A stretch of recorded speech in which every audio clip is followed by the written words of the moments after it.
you found time to write a book, the RAG ready patterns for data teams, right? I'm curious, like, what motivated you to write that book? Clearly, you had a ton of learnings building out Microsoft's data insights platform, but what is the main motivation?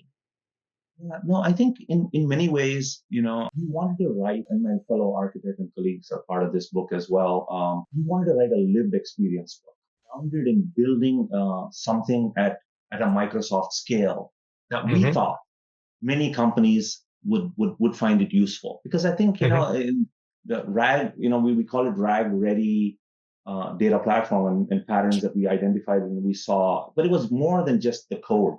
In many ways, it was also culture, it was people. So code, culture, and people became a theme. And I've always Hmm. thought of ideas that way as well, is that, you can't create an organization or you can't build a platform purely based on Hmm. code alone.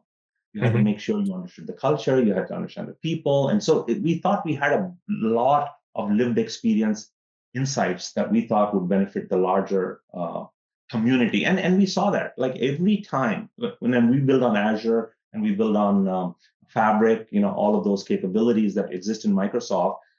But every time we would go and we would be asked to talk to customers, and we were like, okay, we're an internal team. Why are we talking to customers? Because every single time a customer was told about Fabric or told about Azure technologies, they wanted to know how Microsoft built it.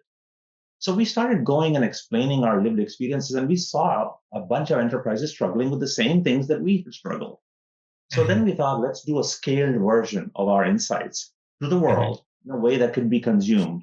And then we started distilling these patterns, and that was the motivation behind the book. And again, the book isn't released yet. It's in a couple of weeks we will have the preview on the O'Reilly website, and hopefully by June it's released to the world.